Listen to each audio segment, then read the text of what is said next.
구조체에 대해서 학습을 이어서 진행하도록 하겠습니다. 자, 우리가 전에 문자열 처리와 관련된 라이브러리 함수들 여러 가지 살펴봤었고요. 또 스트링 카피 같은 경우에는 우리가 직접 문자를 복사하는 거를 만들어 보는 거에 대해서 수업도 했고 여러분들 레포트도 냈었습니다. 자, 그러면 문자를 카피하는 거 여러분이 만들지 않고도 쓸 수 있는 라이브러리 함수 오늘 설명을 드리려고 해요. strcpy_s라는 함수인데요. 먼저 복사를 하려는 대상을 지정을 하고요. 그 다음에 사이즈가 얼마인지, 그리고 이제 원본, 카피하려는 문자열이 있는 부분, 이제 이렇게 세 개로 지정을 해주시면 되고요. 원본 같은 경우에는 데이터가 변하는 걸 방지하기 위해서 const, 상수 변수인 것을 그 안에 들어있는 값이 바뀌지 않는 상수값이라는 걸 알려주는 키워드가 지금 붙어 있네요. 자, 그럼 문자열 strc에 들어있는 걸 문자열 test에 복사한 함수 strcpy_s를 이용을 해서 초기화되지 않은 데이터 넣는 거 살펴보도록 하겠습니다. 프로그램 예제 살펴보도록 하겠습니다. 자, 이행에 보시면 include string.h라고 지금 헤더 파일 선언해 줬습니다. 왜냐면 strcpy_s라는 라이브러리 함수 쓰시려면 string.h 선언하셔야 되거든요. 자, 그리고 우리 수업에서 하고 있는 struct 선언 부분 여기 나와 있네요. struct 키워드 쓰고 user라는 이 부분은 여러분이 이름 지정하시는 거라고 그랬습니다. 자, user라는 이름으로 이런 게 앞으로 계속해서 만들어질 겁니다. 라는 선언 부분이죠. 자, user 안에는 이름 20글자, 전화번호 14글자, 단축번호, 숫자 쓰는 거 이렇게 3개가 항상 세트로 다닙니다. 라고 선언해 주셨고 선언 뒤에 세미콜론 하는 거 잊지 마십시오. 자, 그 다음 11행에서 내가 선언한 그런 타입으로 D라고 이름 하나 만들어서 이제 앞으로 계속해서 쓸게 라고 이제 여러분이 이제 지정을 하셨고요. 12행에 strcpy_s하고 첫 번째가 뭐라 그랬어요? 테스트, 복사해서 넣을 곳. 그 다음에 크기, 마지막이 문자열. 그래서 문자형 포인터에는 문자열을 직접 대입할 수 있지만 문자형 배열에는 배열 이름이 포인터 상수이기 때문에 배열 이름 자체는 초기화를 제외하고는 직접 값을 넣을 수가 없습니다. 포인터 뒤에 나오겠지만 포인터하고 배열을 보는 점이 약간 달라요. 선생님 배열 이름이 포인터 상수라는 게 뭐였죠? 여러분들 배열은 name하고 이렇게 쓰면 이거는 이 자료 20개가 들어있는 곳에 첫 번째 주소를 의미한다고 그랬어요. 만약에 name하고 뭘 쓰면 0 이렇게 쓰면 이거는 이 배열의 첫 번째 들어있는 값 이런 뜻이고 그럼 이 값이 들어있는 곳에 주소 하면 여기다 앞에 %, 붙인다고 했죠? 요게 둘이 같은 거라고 했어요. name이라고 쓰면 첫 번째 데이터가 들어있는 곳에 주소 이런 의미라고 한다고 했습니다. 그래서 포인터 상수라고 지금 얘기를 하는 거예요. 그래서 배열에는 초기화를 넣을 경우 제외하고는 string cpy_s라는 함수를 쓰거나 우리가 이전에 문자열 배열 데이터 어떻게 입력받았죠? 네, getS 이용해서 문자열 입력받았죠. 특별히 공백이 있는 경우에 특히나 더 getS 함수 이용했는데 그 함수를 사용하는 방법밖에는 없습니다. 자, 그래서 김철수라는 이름을 D.name에 복사해달라는 얘기예요. 김철수가 글자가 3개이기 때문에 여러분이 꼭 여기를 20까지 주지 않으셔도 사실은 상관은 없습니다만은 지금 원래 크기 배열대로 해서 그냥 20, 14개 이렇게 했네요. strcpy_s D.폰이라고 하면 뒤에 있는 요 전화번호를 여기다가 집어넣어 주세요. 이렇게 되는 겁니다.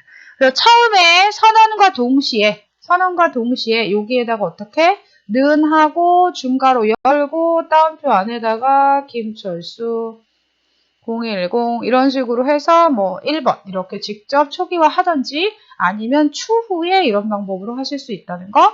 근데 숫자 데이터는 그냥 는 해서 할당하는 게 가능하지만 문자열 데이터의 경우에는 그냥 는 하고 김철수 이렇게 쓰실 수 없다는 얘기예요. D.name은 김철수 이런 식으로는 안 된다는 거. 엄청나게 중요한 부분이고 여러분이 실수 많이 하는 부분이기 때문에 이 부분 잘 기억을 해두시기 바랍니다.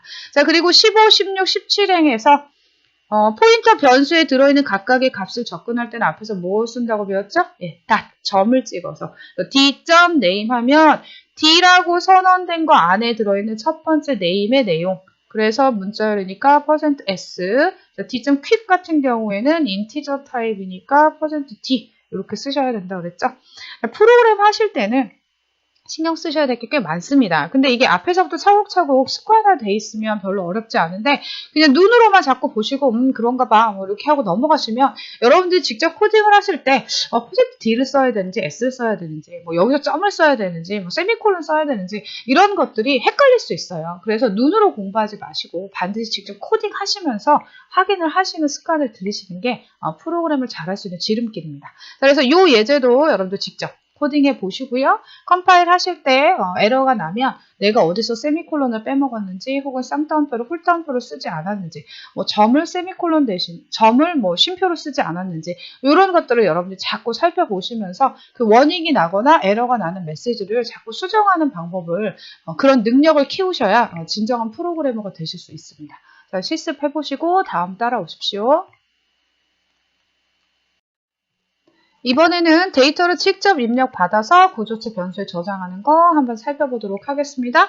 공백을 포함하는 문자를 입력받으려면 함수 getS 이용하시고요. 뭐 scanf _s 이용해서 사용하실 수도 있지만 보통 문자는 getS 쓰시는 게 좋겠습니다. 자, 위에 프로그램 순서대로 보시면 2행부터 유저 타입의 스트럭트 선언 하나 했고요. 7행까지 여기 세미콜론 잊지 마시고요. 캐릭터, 인티저 3개의 데이터형을 가지는 패키지 상품 유저 하나 만들었습니다. 자, 그리고 그 유저라는 그 선언은 이제 D로 내가 이름을 대신해서 사용할게 라고 10행에서 이제 선언을 했고요.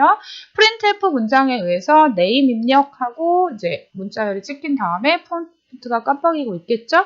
그럼 여러분들이 뭔가를 입력하는 게 d.name이라는 요 캐릭터 20개 안에 문자열로 저장이 될 겁니다.